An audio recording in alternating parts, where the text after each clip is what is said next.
नमस्कार बच्चों, उम्मीद करता हूँ आप सब बढ़िया होंगे, मस्त होंगे। बच्चों, हमने question bank question bank solution जो है यूनिट फर्स्ट का पढ़ा है, यूनिट 6 का पढ़ा है और यूनिट 15 बहुलक पढ़ लिया है। मतलब आज ये चौथा लेक्चर है क्वेश्चन बैंक सॉल्यूशन का। आज हम चर्चा कर रहे हैं डी और एफ ब्लॉक एलिमेंट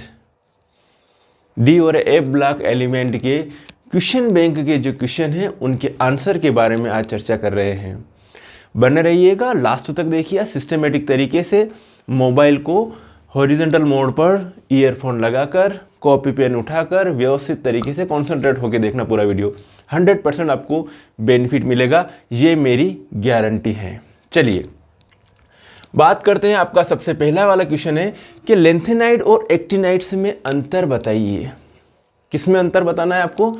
लेंथेनाइड और एक्टिनाइड में अंतर बताना है। तो जब आप पीरियोडिक टेबल का एनालिसिस करोगे तो एक लेंथेनम एलिमेंट आता है, लेंथेनम 57, लेंथेनम 57। ये तो है डी ब्लॉक का एलिमेंट है ना, लेंथेनम 57। और स्टार्ट करते सीरियम 58 से लेकर ल्यूटेशियम 71 तक के 14 तत्वों को लेंथेनाइड्स कहते हैं। सीरियम 58 से लेकर ल्यूटेशियम 71 तक के 14 तत्वों को लेंथेनाइड्स कहते हैं। ऐसे ही आपको एक्टिनियम मिलेगा, एक्टिनियम 89। तो एक्टिनियम 89 के बाद आने वाले 14 तत्व थोरियम 90 से लेकर लॉरेंशियम 103 तक के यहाँ से स्टार्ट करा 14 एलिमेंट आएंगे, 90, 91, 92। तो थोरियम 90 से लेकर लॉरेंशियम 103 तक के जो एलिमेंट्स हैं उनको हम कहते हैं एक्टिनाइड्स। लेंथेनाइड सीरियम 58, लेंथेनम 57 के बाद आने वाले 14 तत्व, सीरियम 58 से लेकर ल्यूटेशियम 71 तक के 14 तत्वों को लेंथेनाइड्स कहते हैं। एक्टिनियम 89 के बाद आने वाले 14 तत्व, थोरियम 90 से लॉरेंशियम 103 तक के 14 तत्वों को हम क्या कहते हैं भैया? एक्टिनाइड्स कहते हैं। ओके, एनालिसिस जो पीरियोडिक टेबल दी हुई है, पीरियोडिक टेबल में नीचे ही नीचे रखे हुए लेंथेनाइड्स एक्टिनाइड। क्यों कहते हैं इनको लेंथेनाइड?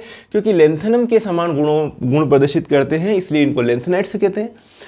एक्टिनाइड्स क्यों कहते हैं इनको? क्योंकि एक्टिनियम के समान गुणों को प्रदर्शित करते हैं, इसलिए इन्हें एक्टिनाइड्स कहते हैं। चलिए अब इनका इलेक्ट्रॉनिक कॉन्फ़िगरेशन भरने की बात करते हैं। तो इनका विभेदी इलेक्ट्रॉन, जो अंतिम इलेक्ट्रॉन है, ठीक है, वो किस में इंटर करता है? 4f ऑर्बिटल में इंटर करता है। 4f1 से लेकर भरते जाएंगे 4f14 तक भरे जाते हैं।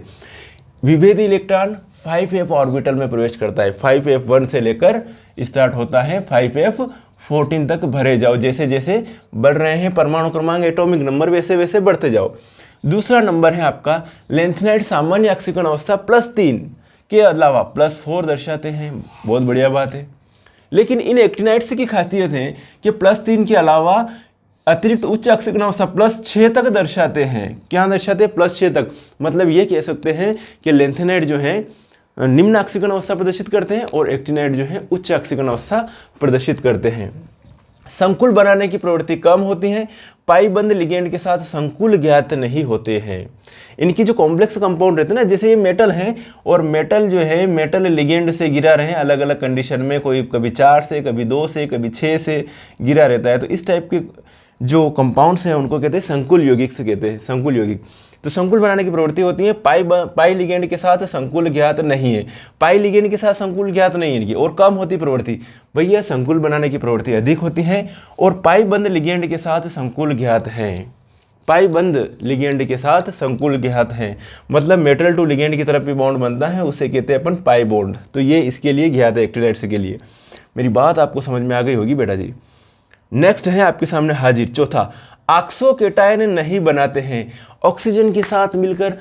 ये जो लेंथेनाइड एलिमेंट्स हैं ये केटायन नहीं बनाते हैं, जबकि भैया ये देखो इसका जो एक्टिनाइड में एलिमेंट आता है, थोड़े पापड़ यूं नापो, है ना, थोड़े पापड़ यूं नापो, मतलब यूरेनियम आता है एक्टिनाइड्स के अंतर्गत, है ना। 90, 91, 92, 93 ये बैठा है यहाँ पर। तो यूरेनियम ऑक्सीजन के साथ में केटायन बना रहा है, U2+ और U+ आदि बनाते हैं। तो सभी, है ना, ये है, तो ये ऑक्सोकेटायन बनाते हैं। अब इसमें भाई साहब प्रोमीथियम के अतिरिक्त अन्य सभी प्राकृतिक रूप में पाए जाते हैं, नेचुरल पाए जाते हैं प्रोमीथियम के अलावा। जब आप लेंथेनाइट्स की बात करोगे तो प्रोमीथियम के अलावा सभी जो है प्राकृतिक रूप से पाए जाते हैं। प्रोमीथियम रेडियो एक्टिव है सिर्फ, और इसमें सभी जो है एक्टिनाइट्स जो हैं वो क्या होते हैं, रेडियोधर्मी होते हैं, रेडियो एक्टिव होते हैं। इनके यौगिक कम क्षारीय होते हैं। क्या यौगिक होते हैं, कम क्षारीय, मतलब OH माइनस आयन जो देते हैं, हाइड्रोक्साइड आयन जो होते हैं वो धीरे रिलीज होते हैं, और इनके हाइड्रोक्साइड जो हैं जल्दी से दे रहे हैं, OH माइनस आसानी से दे रहे हैं, तो ये हो गए अधिक क्षारीय हो गए। क्या हो गए, ये अधिक क्षारीय हो गए। इनके यौगिक कम क्षारीय होते हैं, उनके यौगिक अधिक क्षारीय होते हैं।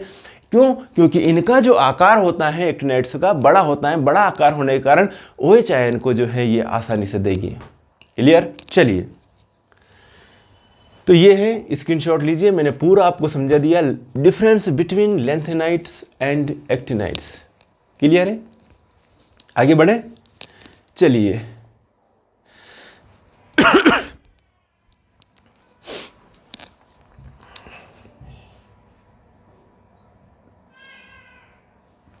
आपको ये सारे क्वेश्चन आज सॉल्व करवाने जा रहा हूँ, है ना। आपको ये सारे क्वेश्चन सॉल्व करवाने जा रहे हैं। ये एक के बाद एक सारे क्वेश्चन सॉल्व होते जाएंगे, मज़ा आता जाएगा। ठीक है, अब आपका क्वेश्चन जो है अगला है, एक्टिनाइट तत्वों के रसायन उतना नियमित नहीं जितना लेंथेनाइट तत्वों का रसायन। इन तत्वों की ऑक्सीकरण अवस्थाओं के आधार पर इस कथन का आधार प्रस्तुत कीजिए। तो लेंथेनाइट और एक्टिनाइट की अपन ऑक्सीकरण अवस्था की बात कर लेते हैं। किसकी बात करें, ऑक्सीकरण अवस्था की। तो बेटा जी ये है आपके सामने हाजिर है लेंथेनाइट्स, जो अभी चर्चा कर रहे थे अपन के लेंथेनाइट्स ये हैं, एक्टिनाइट्स ये हैं, उनके बारे में अब थोड़ी और आगे चर्चा आई है। इनसे जान पहचान बना लीजिए, है ना। लेंथेनाइट्स, तो ये जो 14 एलिमेंट्स है, देखो कहाँ से कहाँ तक है, लेंथेनम 57 के बाद में आने वाले 14 तत्व। लेंथेनम को भी इसमें काउंट कर रखा है ना, लेंथेनम से समानता प्रदर्शित करते हैं। इन सभी को क्या कहते हैं अपन, लेंथेनाइट्स कहते हैं। देखिए ये जो है, ध्यान से सुनिएगा बाबा,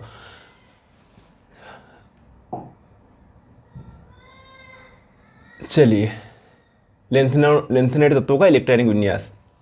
तो इलेक्ट्रॉनिक कॉन्फ़िगरेशन लिखने के लिए सबसे पहले तो आपको क्या मालूम होना चाहिए भैया, इनका एटॉमिक नंबर मालूम होना चाहिए।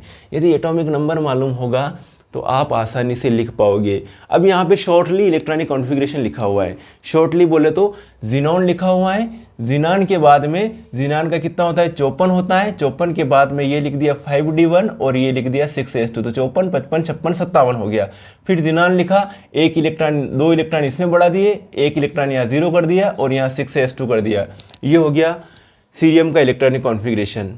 ठीक है, ये हो गया सीरियम का इलेक्ट्रॉनिक कॉन्फ़िगरेशन। आपको मैं बता दूं जिनान का इलेक्ट्रॉनिक कॉन्फ़िगरेशन कैसे लिखेंगे। जिनान का क्या होता है, जिनान 54, मेरी बात ध्यान से सुनना, जिनान 54। इसमें पहली कक्षा में 2 इलेक्ट्रॉन होते हैं, दूसरी में 8, तीसरी में 10। ठीक है, सॉरी 2, 8, 18, 18 और 8 कितने हो गए, 28,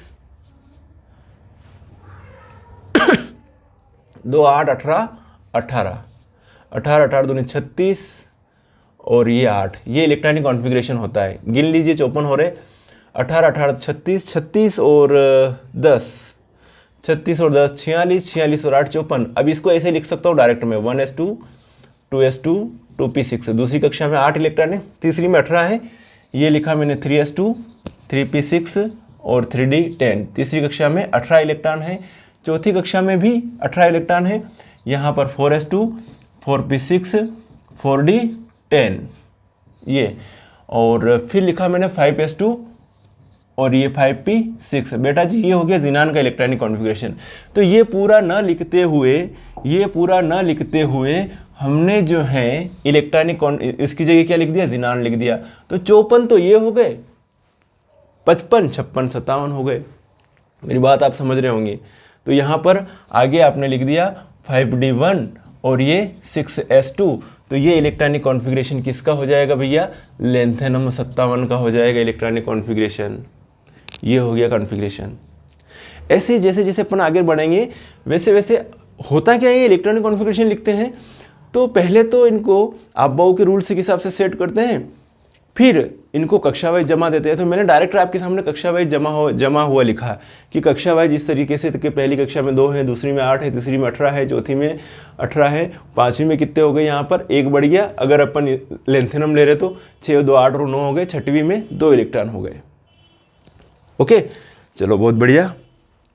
तो ये ज़ीनान, इस टाइप से ज़ीनान लिख दिया।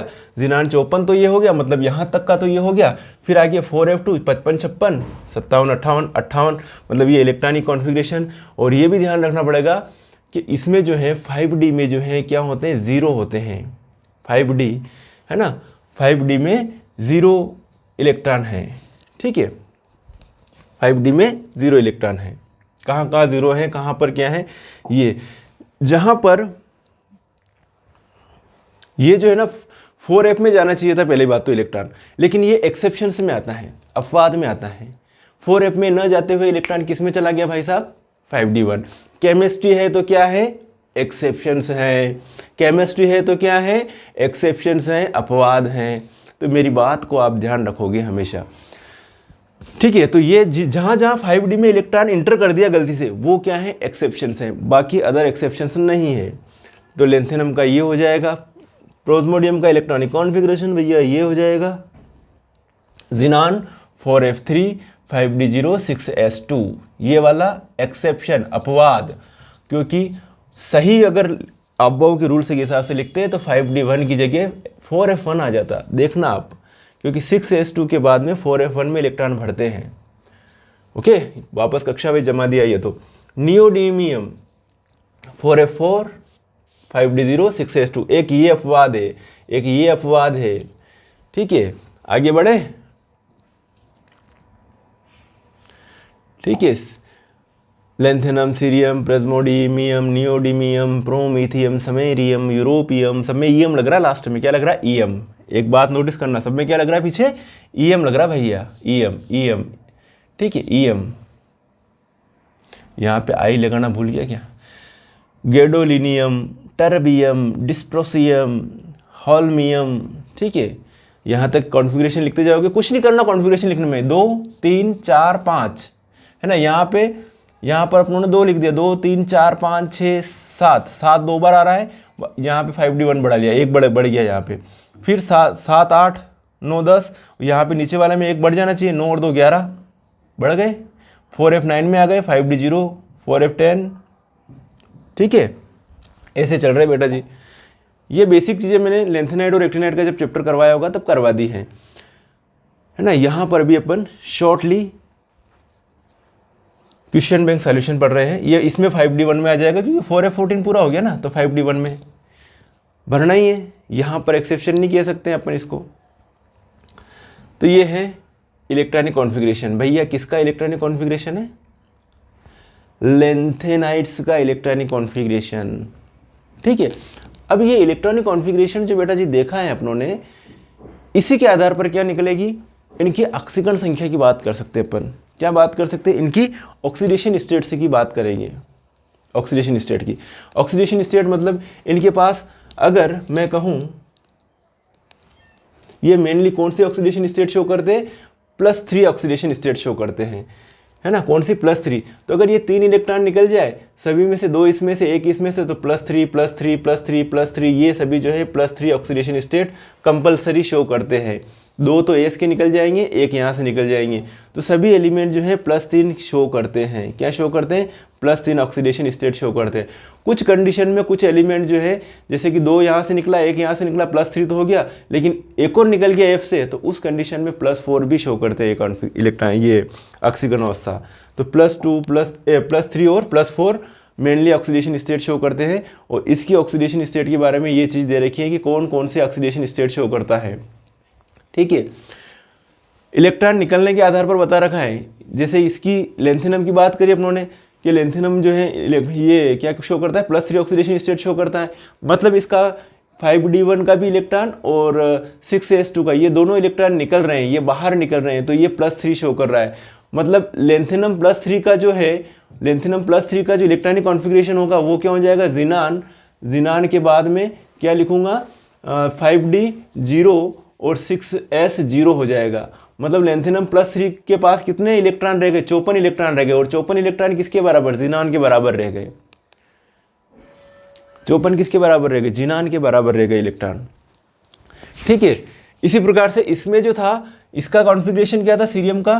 सीरियम का था जिनान, और फिर क्या लिख रहे थे? 4f2 और 6s2।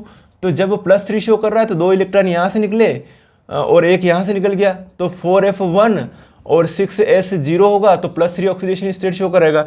यदि ये इलेक्ट्रॉन भी निकल गया तो फिर क्या हो जाएगा? 4f0 6s0, उस कंडीशन में +4 ऑक्सीडेशन स्टेट शो करेगा। मेरी बात समझना आप, ये होता है। ठीक है, चलो, तो ये जो मेनली जो ऑक्सीडेशन स्टेट शो करते हैं, परमाणु त्रिज्या दे रखी है, आयनिक त्रिज्या दे रखी है, ऑक्सीकरण अवस्था दे रखी है। हमें यहाँ से उठा लेना है ऑक्सीकरण अवस्था की, कि कौन कितनी ऑक्सीडेशन स्टेट शो करता है। स्क्रीनशॉट लेते जाइएगा बेटा, मजा आएगा। कौन कितनी ऑक्सीडेशन स्टेट शो करता है, मतलब ये लेंथेनाइट से भी वेरिएबल ऑक्सीडेशन स्टेट शो करते हैं। ठीक है, मतलब मेनली कौन सी शो कर रहे हैं? +3। +3 के अलावा +3 तो सभी में लिख लोगे, है ना। मेनली देखो सभी में +3 आ रहा ना, यहाँ से टोटली +3 शो कर रहे हैं, बढ़िया बात है। +3 के अलावा कुछ एलिमेंट्स के लिए याद रख लेना कि ये +4 शो करते हैं, ये तीनों ऊपर वाले, है ना। सीरियम, प्रोस्मोडियम, नियोडियम +4 भी शो करते हैं। बाकी वापस इधर चलेंगे, नीचे की तरफ चलेंगे तो कुछ +2 शो करते हैं, ये शो करता है, ये शो करता है, कुछ +2 शो करते हैं, मतलब 2 इलेक्ट्रॉन दे रहे हैं। इनकी एटॉमिक साइज, इनके बाहरी इलेक्ट्रॉन कॉन्फ़िगरेशन, सभी कुछ सभी के ऊपर डिपेंड करते हैं ऑक्सीडेशन स्टेट के। ये कॉन्फ़िगरेशन है, तो ये वाली ऑक्सीडेशन स्टेट होगी। आगे बढ़े भाई साहब। एक्टिनाइट तत्वों का इलेक्ट्रॉनिक विन्यास, लेंथेनाइट का हो गया, अब एक्टिनाइट तत्वों का इलेक्ट्रॉनिक विन्यास। तो यहाँ पर रेडॉन 86, मेरी बात सुनना, रेडॉन 86 Rn, रेडॉन 86। रेडॉन 86 का अगर कॉन्फ़िगरेशन में लिखूँ डायरेक्ट तो 2, 8, 18, 32, 18 और 8, ये कक्षा वाइज विन्यास सेट कर दिया हमने रेडॉन का 86 का। गिन लो 86 हो रही कि नहीं हो रही? 18, 18, 36, 36 और ये कितने हो गए? 10, 46, 46 और 8, 54, 54 + 32 कितने होते हैं? 54 और 32, 4 और 2 6, 5 और 3 8, 86 हो गए। मतलब इसकी पहली कक्षा में 2 इलेक्ट्रॉन है रेडॉन की, दूसरी कक्षा में कितना इलेक्ट्रॉन है? 8, तीसरी में कितना है? 18, चौथी में कितने हैं? 32 हैं, और 18 और 8। तो इसके आधार पर इसका कॉन्फ़िगरेशन में कैसे लिखूँ? ये 1s2 लिखा, 8 इलेक्ट्रॉन मतलब 2s2, 2p6, फिर लिख रहा हूँ 18, मतलब ये लिखा मैंने बेटा 3s2, 3p6, और ये लिख दिया 3d10, 18 भी गया।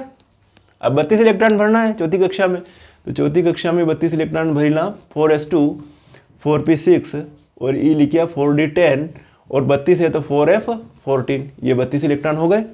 पाँचवीं में कितने भरने बेटा जी? 18, ये भरे 18, 5s2, 5p6 और ये 5d10। फिर कितने छठवीं में कितने भरने? 8, तो 6s2 और 6p6। यो हो गयो रेडॉन को इलेक्ट्रॉनिक कॉन्फ़िगरेशन, इलेक्ट्रॉनिक विन्यास हो गया बेटा ये। ओके, चलिए, तो एक्टिनाइट तत्वों का इलेक्ट्रॉनिक विन्यास है ये, रेडॉन का इलेक्ट्रॉनिक विन्यास। अब जब हमें एक्टिनियम का लिखना है, तो एक्टिनियम का जो है एटॉमिक नंबर 89 है, और हमारे पास 86 इलेक्ट्रॉन तो भरने की हमें तरीका आ गया। तो क्या करें, आगे जो इलेक्ट्रॉन भरेंगे वो किस में भरेंगे? 7s2 6d1 लिखते हैं, कक्षा वाइज जमाएंगे। तो रेडॉन का 86 का तो इलेक्ट्रॉनिक कॉन्फ़िगरेशन ये लिख दिया। ये पूरा लिखने के बजाय हमने सिर्फ क्या संकेत लिख दिया रेडॉन का क्या लिख दिया हमने? संकेत लिख दिया। तो 86 इलेक्ट्रॉन तो लिख दिए हमने। फिर लिखा 6d1 और 7s2। 86 के बाद में इसके 86 हो गए, 87, 88, 89, 89 हो गए, 89, 89। ओके, समझ में आया? अब ये भी 3 ऑक्सीडेशन स्टेट शो कर रहा है। यदि ये तीनों इलेक्ट्रॉन निकल जाए, 3 कब शो करेगा? जब एक्टिनियम +3 ऑक्सीडेशन स्टेट शो करेगा। +3 शो कर रहा मतलब 2 इलेक्ट्रॉन यहाँ के गायब हो गए। एक्टिनियम 3+ का लिखूंगा, कॉन्फ़िगरेशन क्या होगा? रेडॉन, फिर लिखूंगा 6d0 और 7s0। ये एक्टिनियम 3+ का कॉन्फ़िगरेशन हो जाएगा बेटा। यो एक्टिनियम 3+ को रेडॉन 6d0 7s0 +3 ऑक्सीकरण अवस्था आ गई। ये +3 ऑक्सीकरण अवस्था ऊपर लिख रहा हूँ मैं, समझ में आया? तो यह बात है। ऐसे ही थोरियम जो है, अगर +3 मतलब 2 यहाँ से निकाले आपने और 1 इलेक्ट्रॉन आपने इसमें से निकाल दिया, 2 तो यहाँ से निकाले, 1 यहाँ से निकाल दिया, तब तो +3 शो करेगा। लेकिन 2 यहाँ से और 2 यहाँ से तो +4 ये अनस्टेबल अस्थायी रूप से शो कर रहा है, ठीक है चलेगा। ये क्या शो कर रहा है? +5, 2 यहाँ से, 1 यहाँ से और 2 यहाँ से। मतलब जब आप प्रोटेक्टिनियम मतलब Pa+5 लिखोगे, +5 लिखोगे, है ना, तो क्या हो जाएगा बेटा? यहाँ पर 0 हो जाएगा, यहाँ 0 हो जाएगा, यहाँ 0 हो जाएगा। लेकिन सिर्फ आप प्रोटेक्टिनियम का लिख रहे हो तो यहाँ पर ये कॉन्फ़िगरेशन रहेगा प्रोटेक्टिनियम का। मेरी बात समझ में आई? ये रहेगा +3 है तो 2 ये निकल गए और 1 ये निकल गए, +3 ऑक्सीडेशन स्टेट शो होगी। +4 है, 2 ये यहाँ से निकल गए, 1 यहाँ से निकल गए, 1 यहाँ से निकल गया, +4 शो हो जाएगी, +4 शो हो जाएगी। बिल्कुल क्लियर? आई रहा समझ में? चलिए आगे बात करें। चलो, नेपच्यूनियम का जो है, नेपच्यूनियम ये क्या कहते हैं, यूरेनियम +3 भी शो करे है, +4 भी शो करे, +5 भी शो करे, +6 भी ऑक्सीडेशन स्टेट शो करे है।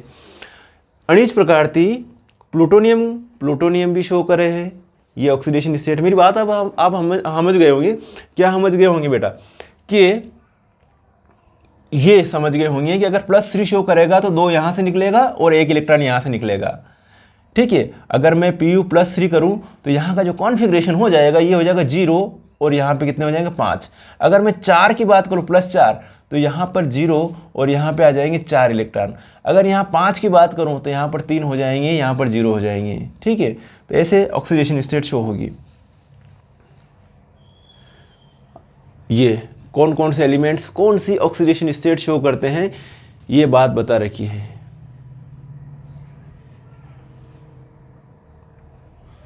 एक्टिनेट श्रेणी के तत्वों में के बाह्य तथा उनसे एक पहले के कोश का विन्यास एक समान होता है, इसी कारण इनके गुण अत्यधिक समान होते हैं। ये शॉट ले लेना, स्क्रीनशॉट। एक्टिनेट तत्वों का इलेक्ट्रॉनिक विन्यास, एक्टिनेट तत्वों का इलेक्ट्रॉनिक विन्यास।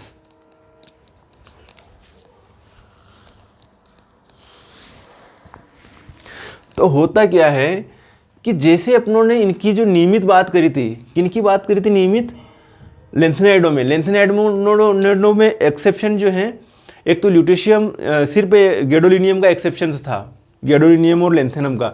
इसमें एक्सेप्शन बहुत सारे ज़्यादा हैं। इलेक्ट्रॉनिक कॉन्फ़िगरेशन यदि आप हम लिखेंगे तो इसमें एक्सेप्शन ज़्यादा है। देखो ये जो क्रम से चलेंगे तो यहाँ पर पहली बात तो ये इलेक्ट्रॉन जो है ये अपवाद में आ रहा है। क्यों अपवाद में आ रहा है? क्योंकि 4f 5f में जाना चाहिए इलेक्ट्रॉन, उसकी जगह अपनों ने 6d में भर दिया।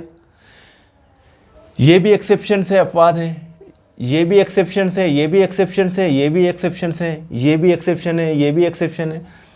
तो आपका क्वेश्चन था, क्या था प्रश्न बैंक का, कि एक्टिनेट तत्वों का रसायन उतना नियमित नहीं है। एक्टिनेट तत्वों का रसायन उतना नियमित नहीं है जितना लेंथेनाइडों का। लेंथेनाइडों में अपनों ने देखा, क्या देखा? सिस्टमेटिक तरीके से +3 शो कर रहे हैं, कुछ +2 शो कर रहे हैं, कुछ +4 शो कर रहे हैं। उनका इलेक्ट्रॉनिक कॉन्फ़िगरेशन सिर्फ कुछ ही एलिमेंट थे जो अपवाद शो कर रहे थे। लेकिन भैया यहाँ पर तो अपवाद की जड़ी लगा दी है, बहुत सारे अपवाद है यहाँ पर। क्या है? बहुत सारे अपवाद है। तो इसीलिए तो इनका जो है, इनकी ऑक्सीकरण अवस्था नियमित नहीं है। लेंथेनेट तत्वों का रसायन उतना नियमित नहीं है। क्यों? क्योंकि इसमें जब इलेक्ट्रॉनिक कॉन्फ़िगरेशन लिखते हैं तो उनमें कई तत्वों के इलेक्ट्रॉनिक विन्यास आपबाउ के रूल से, आपबाउ नियम से अपवाद शो करते हैं। इसलिए ये ज़्यादा वेरिएबल ऑक्सीडेशन स्टेट भी शो करते हैं, अनियमितता प्रदर्शित करते हैं। इनका आकार लेंथेनाइडों से बड़ा होता है। तो ये सारे भैया कारण हो गए, रीजंस हो गए। कितने सारे एक्सेप्शन हैं, जहाँ पर मैं डी में भर दूँ वहाँ पर एक्सेप्शन हैं। तो इलेक्ट्रॉनिक कॉन्फ़िगरेशन लिखवाने की आवश्यकता नहीं है, ये आप लिख लोगे, ठीक है। सिर्फ रेडान का मैंने जो बताया था, रेडान के आधार पर आगे सारे इलेक्ट्रॉनिक कॉन्फ़िगरेशन आप लिख लोगे, ठीक है। तो ढेर सारे एक्सेप्शन है। बर्केलियम का एक्सेप्शन में है इलेक्ट्रॉनिक कॉन्फ़िगरेशन, क्यूरियम का है, फिर इधर है नेपच्यूनियम का है, यूरेनियम का है, प्रोटेक्टिनियम का है, थोरियम का है, एक्टिनियम का है। सभी के जो इलेक्ट्रॉनिक कॉन्फ़िगरेशन है वो एक्सेप्शंस वाले हैं। ठीक है, चलिए, बहुत समझदार बच्चे हैं और समझदार बच्चों को ज़्यादा समझाने की ज़रूरत नहीं है। अब आपके सामने बेटा हाजिर है क्वेश्चन ये। हाँ, दिख तो रहा ना? दिखेगा धीरे धीरे, कोई बात नहीं, आज नहीं तो कल दिखेगा। चलिए बात करते हैं। ये जो एलिमेंट्स दे रखे ना, पूछा है क्वेश्चन, क्या पूछा है? कौन सा आयन रंगीन है, कौन सा आयन रंगीन नहीं है, कौन सा आयन रंगीन है, कौन सा आयन रंगीन है नहीं है। तो बेटा मैं आपको एक ऐसा तरीका बताता हूँ, आप जिंदगी भर याद रखोगे। क्या याद रखोगे? जिंदगी भर। एक तरीका है, आपने जो है इलेक्ट्रॉन जो होंगे, इलेक्ट्रॉन दो तरह से भरते हैं अपना ऑर्बिटल्स में, कहीं पर अनपेयर्ड मिलते हैं, कहीं पेयर्ड मिलते हैं। तो युग्मित इलेक्ट्रॉन, एक तो है युग्मित इलेक्ट्रॉन और एक है अयुग्मित इलेक्ट्रॉन। अयुग्मित इलेक्ट्रॉन मतलब किसी ऑर्बिटल में अगर अकेला इलेक्ट्रॉन है तो वो क्या है? युग्मित। ये ऐसे है तो युग्मित, और अकेला है तो अयुग्मित। जैसे कि डी की बात करें तो यहाँ पर एक अयुग्मित इलेक्ट्रॉन, दो अयुग्मित इलेक्ट्रॉन, तीन अयुग्मित इलेक्ट्रॉन, चार अयुग्मित इलेक्ट्रॉन, पांच अयुग्मित इलेक्ट्रॉन। फिर छठवां इलेक्ट्रॉन जब भरूंगा तो अब चार अयुग्मित इलेक्ट्रॉन रह गए। जब सातवां इलेक्ट्रॉन भरा तो तीन अयुग्मित इलेक्ट्रॉन रह गए। जब आठवां इलेक्ट्रॉन भरा तो दो अयुग्मित इलेक्ट्रॉन रह गए। और जब नौवां भरा तो एक अयुग्मित, 10वां भरा तो 0 अयुग्मित रह गए। तो अयुग्मित इलेक्ट्रॉन ऐसे निकालते हैं। मतलब ये कह दूं कि D1 कॉन्फ़िगरेशन था तो एक अयुग्मित इलेक्ट्रॉन दिखा था, D2 था तो 2, D3 है तो 3 अयुग्मित इलेक्ट्रॉन, D4 है तो 4, D5 है तो 5, D6 है तो फिर 4 या हो गए। D7 भर दिए मैंने तो 3 अयुग्मित इलेक्ट्रॉन रह जाएंगे। D8 भर दिए तो 2, D9 भर दिया तो 1 और D10 कर दिया तो 0 अयुग्मित इलेक्ट्रॉन। चलिए, क्लियर है भाई साहब? हाँ, तो अब आपके सामने क्वेश्चन हाजिर है। बड़ा बड़ा बड़ा बड़ा बड़ा इंटरेस्टिंग क्वेश्चन है। और ये क्वेश्चन आपको ऐसा अभी के अभी मैं भेजे में बिठा दूंगा। चलिए, हाँ, निम्नलिखित में से कौन सा आयन रंगीन है और जली विलयन कौन से आयन के जली विलयन रंगीन होते हैं? तो यहाँ पे मैं बता रहा था, तो एक तो होती है युग्मित की कंडीशन और एक होती है अयुग्मित वाली कंडीशन। युग्मित और अयुग्मित वाली। तो जीवन में ध्यान रखना, युग्मित मतलब अकेला, युग्मित मतलब जोड़े में, और अयुग्मित मतलब अकेले इलेक्ट्रॉन है तो उनको अयुग्मित इलेक्ट्रॉन कहते हैं। ये जोड़ा है, बिना जोड़े वाला। पेयर्ड है ना। हिंदी लैंग्वेज भी कितनी बड़ी मस्त लैंग्वेज है। हम कहते हैं जैसे ये जोड़ा जा रहा है, यूँ कहते हैं ये युग्मित जा रहा है। ये अकेला मतलब ये अयुग्मित जा रहा है। जोड़ा है तो वो युग्मित जा रहा है, पेयर्ड जा रहा है। अंग्रेजी में कहते हैं ये पेयर्ड जा रहा है। ये अकेला जा रहा है तो अनपेयर्ड जा रहा है। कोई लड़का लड़की जा रहे हैं साथ में, भैया ये युग्मित जा रहा है। कोई अकेला है, ये अयुग्मित जा रहा है। चलो ठीक है, ओके। तो हम बात करें, सबसे पहले तो आपके सामने दिए हुए हैं कुछ एग्जाम्पल्स।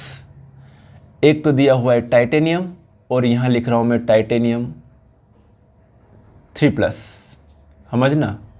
वेनेडियम और वेनेडियम 3+, कापर और ये कापर प्लस, स्कैंडियम और स्कैंडियम 3+। मेरी बात समझना आप आराम से, भेजे में फिट करके जाऊंगा मैं। अब टाइटेनियम का आप इलेक्ट्रॉनिक कॉन्फ़िगरेशन लिखो। टाइटेनियम का परमाणु क्रमांक कितना होता है? 22 होता है ना, 22। तो 22 है स्कैंडियम टाइटेनियम। तो ये लिखा मैंने 1s2, 2s2, 2p6, 3s2, 3p6, 18 तो हो गए। और फिर लिखूंगा 3d2 और ये 4s2। ये टाइटेनियम का कॉन्फ़िगरेशन हो जाए, कक्षा वाइज जमा दिया। अब जब टाइटेनियम 3+ का कॉन्फ़िगरेशन में लिखूंगा बेटा, टाइटेनियम 3+ का जब लिखूंगा तो क्या लिखूंगा?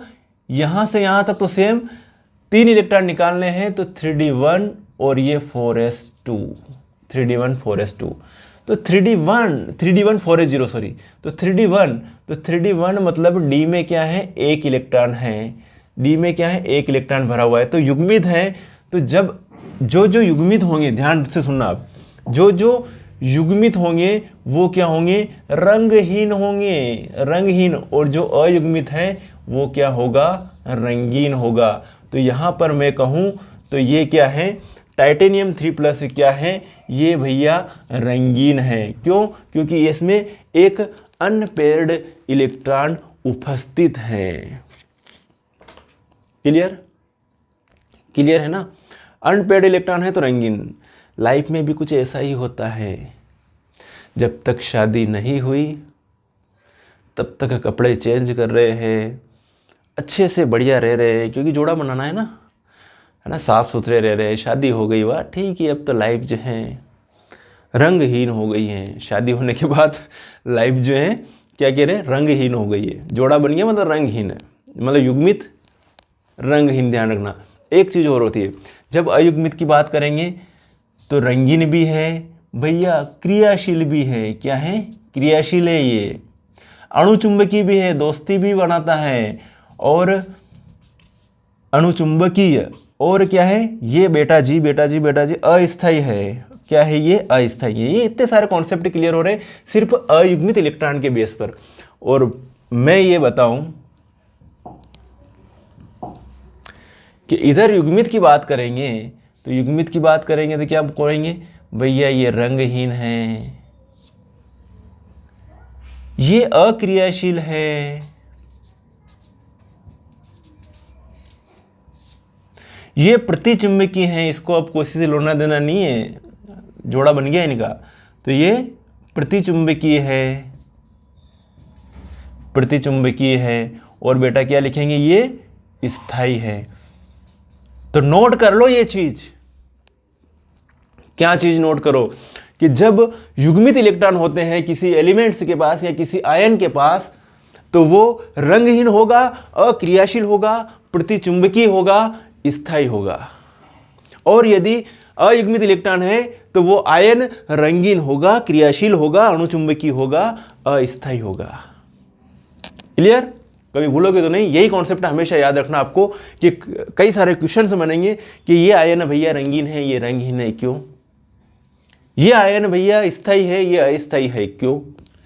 ये आयन भैया अणुचुंबकीय है, ये प्रतिचुंबकीय है, क्यों? तो उस क्यों का जवाब आपको यहां मिलेगा। तो यहां पर D1 में एक इलेक्ट्रॉन क्या है, ये है। अब बात करें वेनेडियम का, सुनना ध्यान से। वेनेडियम का क्या होता है, 23। तो लास्ट में वेनेडियम में क्या आता है, लास्ट 23, टाइटेनियम वेनेडियम 3d3 आता है, और 4s2 लिखते हैं, है ना। तो वेनेडियम 3+ लिख रहे हैं ना, वेनेडियम 3+।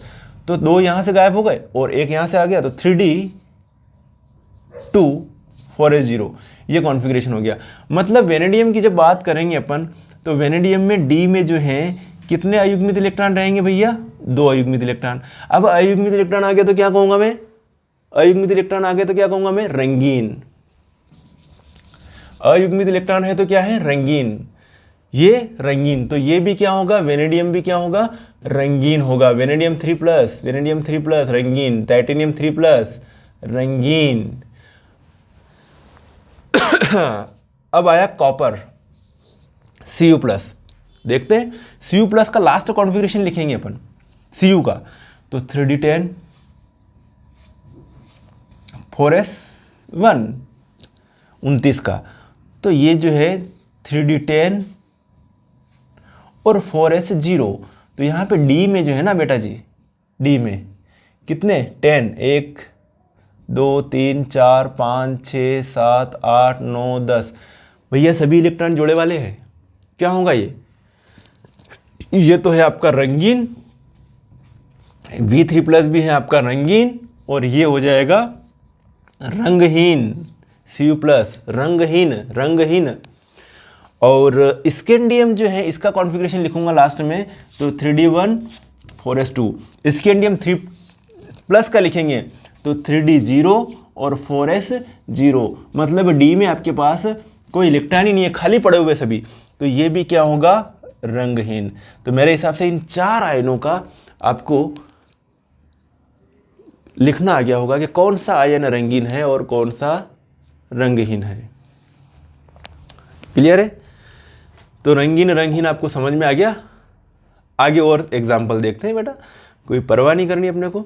तो ये वाला जो है, ये दोनों क्या है, रंगहीन है, ये रंगीन, ये दोनों ये रंगहीन, अभी और भी आएंगे रंगहीन में, ये दोनों रंगहीन है। अब Mn, ये लिखा मैंने Mn और ये लिख रहा हूँ बेटा Mn2+, ये लिख रहा हूँ Fe और ये लिख रहा हूँ Fe3+। डायरेक्ट इलेक्ट्रॉनिक कॉन्फ़िगरेशन नहीं लिखवा रहा हूँ ताकि आपको क्या है ये जो है मालूम रहे कि हाँ इसका आयन्स का इलेक्ट्रॉनिक कॉन्फ़िगरेशन कैसे लिखे, इसलिए ये सारी आपके सामने माथाफोड़ी की जा रही है। मैग्नीज का 25 होता है ना, तो लास्ट में 25 है, 25 है, देखो लिखने की आवश्यकता नहीं है वैसे, 1s2 2s2 2p6 3s2 3p6 और 3d5 4s2, ये मैग्नीज का कॉन्फ़िगरेशन होता है। ठीक है, ओके, ये मैग्नीज का कॉन्फ़िगरेशन है। क्या लिखूं मैं आगे, लिख लेता हूं मैं इसको कि ये जो कॉन्फ़िगरेशन है इसमें Mn2+ लिखा हुआ है, तो 3d5 और ये 4s0 हो जाएगा। मतलब D में इसके पास कितने इलेक्ट्रॉन हैं, 5 हैं, 1 2 3 4 5। ये क्या होगा, रंगीन होगा। क्यों होगा, क्योंकि इसमें अयुग्मित इलेक्ट्रॉन उपस्थित हैं भैया, ये क्या होगा, रंगीन होगा, बिल्कुल रंगीन होगा। ओके, अणुचुंबकीय भी होगा क्योंकि इसमें 5 अनपेड इलेक्ट्रॉन हैं। ऐसे आयरन 26 में यहाँ गए 3d6 और 4s2 कॉन्फ़िगरेशन है, यहाँ से यहाँ तक का सेम है इनका। अब Fe3+ की बात करें, 3 इलेक्ट्रॉन कम कर दो, 3 इलेक्ट्रॉन कम कर दो, तो यहाँ 2 इस यहाँ से कर दो, 1 यहाँ से, तो 3d5 और 4s0। मतलब ये कह सकता हूँ कि Mn2+ और Fe3+ दोनों का कॉन्फ़िगरेशन सेम है। Mn2+ और Fe3+ दोनों का कॉन्फ़िगरेशन क्या है, सेम है। ऐसे CO कोबाल्ट 27 क्या लिखूँ, 3d7 4s2, तो 2+ कर दूँ तो 3d7 4s0। क्लियर है? तो 3d7 मतलब ये जो है D में कितने इलेक्ट्रॉन है, 1 2 3 4 5 6 7। मेरी बात ध्यान से सुनना बेटा।